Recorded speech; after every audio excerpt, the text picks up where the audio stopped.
आपल्यापैकी बहुतेक वेळा आपण जेव्हा अभ्यास करायला बसतो किंवा एखादं पुस्तक वाचायला घेतो, तेव्हा फार कमी ओळी वाचल्या की आपल्या मनामध्ये विचार यायला सुरुवात होते. कारण वाचण्याची क्रिया आपल्या मेंदूला ही नेहमीची झालेली असते. त्यामुळे जर लक्षपूर्वक वाचन करायचं असेल तर आपल्याला आपलं पूर्ण लक्ष जाणीवपूर्वक जे काय वाचतोय तिकडे आणावं लागेल. आता त्यासाठी काही ध्यान आहे का? हो, त्यासाठी सुद्धा ध्यान आहे. आता ध्यान म्हणजे दुसरं तिसरं काही नसून आपल्या मेंदूला दिले जाणारं ट्रेनिंग आहे. त्यामुळे आपल्याला प्रयत्नपूर्वक वाचायचं कसं हे पहिले शिकून घ्यावं लागेल.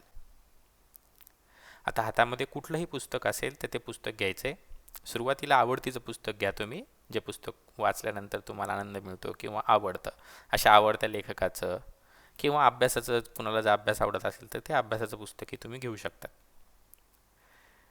पुस्तक घेतल्यानंतर हातांना होणारा पुस्तकाच्या पानाचा, कव्हरचा स्पर्श अनुभवायचा आहे.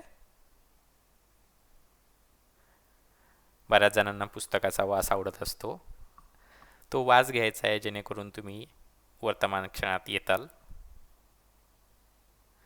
डोळ्यांनी पुस्तकावर जे काही अक्षरं छापलेली आहेत, जी काही रचना आहे आतमध्ये, तिकडे लक्ष द्यायचं आहे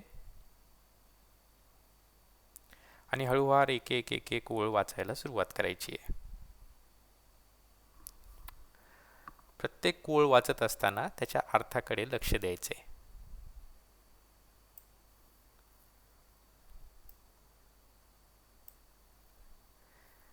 आता वाचत असताना आजूबाजूला टी व्ही चालू असेल किंवा गाणे चालू असतील किंवा तुमच्या मनामध्ये विचार येतील, हे नक्की होणार. जेव्हा केव्हा तुमच्या लक्षात येईल की वाचताना आपलं लक्ष विचारात हरून गेले किंवा आजूबाजूच्या आवाजामुळे किंवा कुठल्या लांबून येणाऱ्या गाण्याच्या आवाजामुळे किंवा तत्सम कुठल्याही गोष्टीमुळे लक्ष विचलित झाले, तेव्हा स्वतःवर अजिबात चिडायचं नाही आहे. जेव्हा केव्हा तुमच्या लक्षात येईल तेव्हा हळूवार तुमचं लक्ष पुन्हा वाचनाकडे घेऊन यायचं आहे. आता सुरुवातीला काही ओळी वाचल्या कीच तुम्हाला तुमचं लक्ष विचलित होईल. मोबाईलवर एखादं नोटिफिकेशन येईल किंवा सोशल मीडियावरचं एखादं नोटिफिकेशन येईल.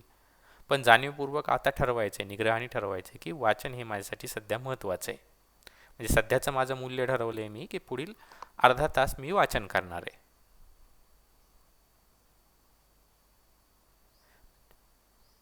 हळूवार एक एक एक एक ओळ वाचत जायची आहे. सुरुवातीला एका पॅराग्राफचं ध्येय ठरवायचं आहे की मी एक पॅराग्राफ पूर्ण वाचणार.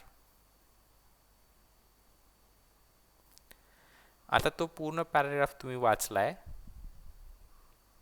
मनात विचार आले होते तुमच्या, पण पुन्हा तुम्ही तुमचं लक्ष ते वाचनाकडे घेऊन गेलेलं आहे.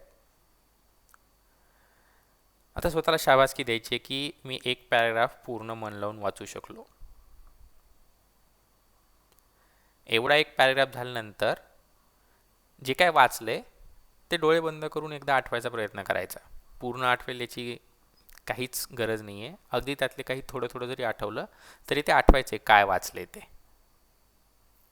त्यातले मूळ मुद्दा जरी लक्षात आला तुमच्या तरी खूप झालं.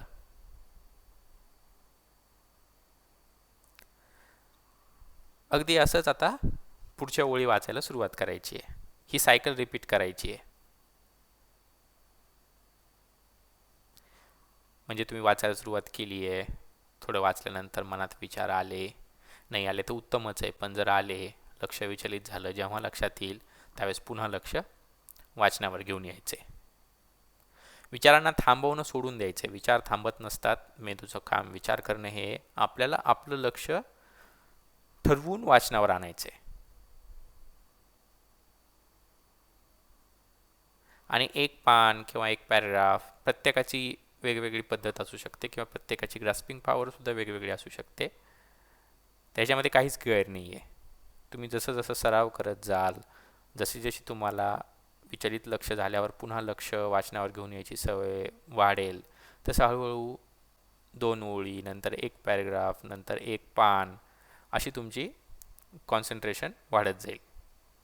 आणि सलग वाचन झाल्यानंतर काही वेळानंतर थोडी विश्रांती घ्यायची आहे. त्या विश्रांतीमध्ये काहीच करायचं नाही आहे. डोळे बंद ठेवून नुसतं श्वासावर लक्ष ठेवायचं आहे. आणि एक 5 मिनिटाचा वेळ झाल्यानंतर आपण एक पान काय वाचलंय ते आठवायचा प्रयत्न करायचा आहे. जेव्हा मेंदूला अशी सवय लागते वाचनानंतर मनन करायची, तेव्हा जे काही तुम्ही वाचलंय ती माहिती अगदी व्यवस्थितरित्या मेंदूमध्ये साठायला सुरुवात होते आणि यालाच आपण अभ्यास म्हणतो. जशी जशी तुम्हाला अशी वाचन करण्याची सवय लागेल तेव्हा आणि वाचनानंतर मनन करायची सवय लागेल तेव्हा तुम्ही स्वतः वाचलेल्या गोष्टींवर स्वतःचं मत तयार करू शकता. म्हणजे अभ्यास झाल्यानंतर जे तुम्हाला प्रश्न विचारले जातात तेव्हा स्वतःच्या भाषेमध्ये तुम्ही उत्तरं तयार करू शकतात. यालाच वेगळ्या पद्धतीमध्ये आपण अभ्यास म्हणतो, बरोबर ना? तर आपण अशी सुरुवात करूयात आणि मी आशा करतो की तुम्ही जसा रोज सराव केला तर तुम्हाला माहिती जी आहे अभ्यास केल्यानंतर वाचल्यानंतर जी काही माहिती आहे ती लवकर समजायला सुरुवात होईल आणि तुमचा अभ्यास हा अधिक आनंददायी होईल. धन्यवाद.